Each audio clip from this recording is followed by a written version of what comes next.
এসএসসির group C এবং group D এর রেজাল্ট কবে, বা এসএলএসটি 2 যেটা অনগোয়িং প্রসেস, যেটা থমকে রয়েছে, সেটা নতুন করে শুরু হবে কবে, সেই নিয়ে একাধিক প্রশ্ন রয়েছে অ্যাসপিরেন্টদের। সেই সকল প্রশ্নের উত্তর আজকের ভিডিওতে দেব। কারণ আজ এসএসসি চেয়ারম্যান নিযুক্ত হয়েছে, আর নিয়োগের ব্যাপারে মাননীয় মুখ্যমন্ত্রী টুইটের মাধ্যমে জানিয়েছে। কি জানিয়েছে তা বিস্তারিত আলোচনা করবো এই ভিডিওতে, তাই ভিডিওটা শেষ পর্যন্ত দেখার অনুরোধ। Hello everyone, this is Malay and you are watching the digital study point Bangla YouTube channel. প্রত্যেক দিনের ন্যায় আরও একটা নতুন ক্লাসে আমাদের প্রত্যেককে জানাই স্বাগত। আজ সন্ধ্যায় তিনি টুইট করে জানিয়েছেন যে Paschimbanga school service commission, central school service কমিশনের নতুন চেয়ারম্যান নিযুক্ত হলেন। কে নিযুক্ত হয়েছে সেটাও আলোচনা করব, এবং সেই সংক্রান্ত গ্রুপ সি এবং গ্রুপ ডি এর রেজাল্ট নিয়ে একটা পূর্বাভাস পাওয়া গেছে। নতুন বিজ্ঞপ্তি কবে আসতে চলেছে, এই বিষয়ে কি জানিয়েছেন মুখ্যমন্ত্রী, সবটা আলোচনা করব। বেশি দেরি না করে চলো প্রথমেই আমরা মাননীয় মুখ্যমন্ত্রীর টুইটে চলে যাই। মাননীয় মুখ্যমন্ত্রী সন্ধ্যার সময় এই টুইটটা করেছেন। দেখুন, রাজ্যবাসীর কাছে আমার দৃঢ় প্রতিশ্রুতি ছিল যে নিয়োগ প্রক্রিয়ার সম্পূর্ণ স্বচ্ছতা আনতে এবং নিয়োগ কমিশনগুলিকে রাজনৈতিক সংস্পর্শ থেকে মুক্ত করতে ইউপিএসসি ধাঁচে ঢেলে সাজানো হবে। মাননীয় মুখ্যমন্ত্রী এর আগেই বাজেটের সময় বা বাজেটের আগেও ঘোষণা করেছিলেন যে কোনো রাজনৈতিক প্রভাবশালী ব্যক্তি নিয়োগ সংক্রান্ত কোনো কমিটিতে থাকবে না। সেই রকমই কথা রাখতে চলেছে। দেখো, সেই মতো অর্থমন্ত্রীর বাজেট বক্তৃতায় যখন শূন্যপদে নিয়োগের ঘোষণা করা হয়েছে, তখন আমরা কথা দিয়েছিলাম যে নিয়োগ সংক্রান্ত কোনো কমিটিতে কোনো রাজনৈতিক ব্যক্তিত্ব থাকবে না। আমাদের সরকার সেই প্রতিশ্রুতি অক্ষরে অক্ষরে পালন করতে বদ্ধপরিকর। সেই লক্ষ্য পূরণে আজ আমরা একটা অত্যন্ত গুরুত্বপূর্ণ পদক্ষেপ গ্রহণ করেছি। কি পদক্ষেপ না, Paschimbanga central school service commission অর্থাৎ WBCSSC নিয়োগ সংক্রান্ত নিয়োগ প্রক্রিয়া স্বচ্ছতা এবং নিরপেক্ষতা সুনিশ্চিত করতে রাজ্যে অত্যন্ত অভিজ্ঞ এবং বরিষ্ঠ IAS আধিকারিক বা অফিসার শ্রী দুষ্মন্ত নারিয়ালা, নাম কি, শ্রী দুষ্মন্ত নারিয়ালাকে কমিশনের চেয়ারম্যান পদে দায়িত্ব দেওয়া হলো। তাহলে এখন থেকে সেন্ট্রাল স্কুল সার্ভিস কমিশনের চেয়ারম্যান হলেন একজন IAS অফিসার, যার নাম শ্রী দুষ্মন্ত নারিয়ালা। মেধা এবং যোগ্যতার ওপর ভিত্তি করেই চাকরি হবে, আর এটাই হচ্ছে একমাত্র মাপকাঠি।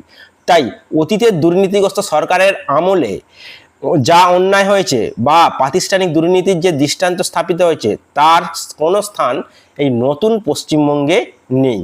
তাই যোগ্য এবং মেধাবী চাকরি প্রার্থীদের অধিকার সুরক্ষিত করা এবং তাদের হাতে নিয়োগপত্র তুলে দেওয়াই আমাদের প্রধান লক্ষ্য। তাই যুব সমাজের ভবিষ্যৎ উজ্জ্বল করতে এই প্রচেষ্টা জারি থাকবে, এটা জানিয়েছে মাননীয় মুখ্যমন্ত্রী।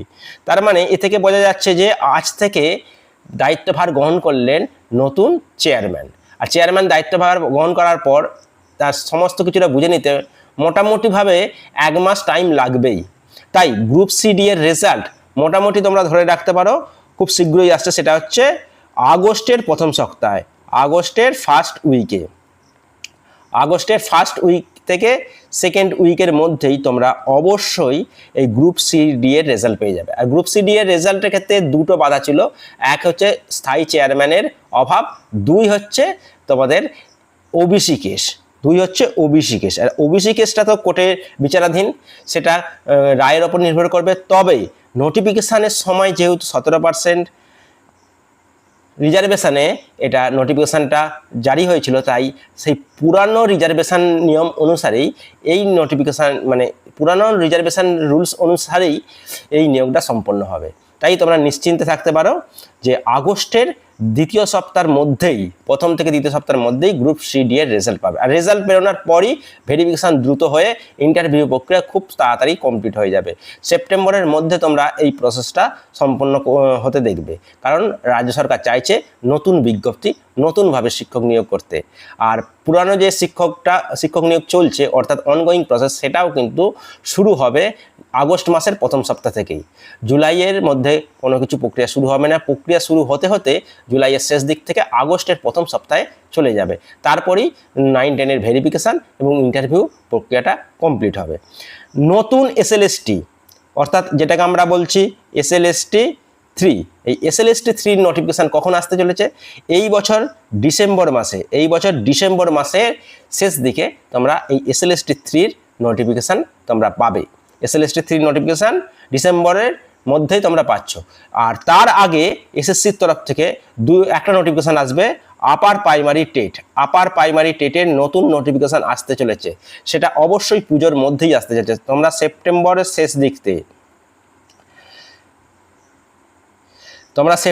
শেষ দিক থেকেই এই নোটিফিকেশান পেয়ে যাবে, আপার প্রাইমারি টেটের নোটিফিকেশান। এবং সাথে কিন্তু প্রাইমারি টেটেরও নোটিফিকেশান আসতে চলেছে। প্রাইমারি টেটেরও নোটিফিকেশান আসতে চলেছে। তাই তোমরা যারা প্রিপারেশান নিতে চাইছো, তোমরা অতি শীঘ্রই এখন থেকে পড়াশোনা শুরু করে দাও। এই ছিল আজকের আপডেট। ভিডিওটা যদি ভালো লেগে থাকে অবশ্যই একটা লাইক এবং শেয়ার করে দেবে। চ্যানেলে নতুন হয়ে থাকলে চ্যানেলটি সাবস্ক্রাইব করে পাশে থাকবে। থ্যাংক ইউ, দেখা হচ্ছে নেক্সট ক্লাসে।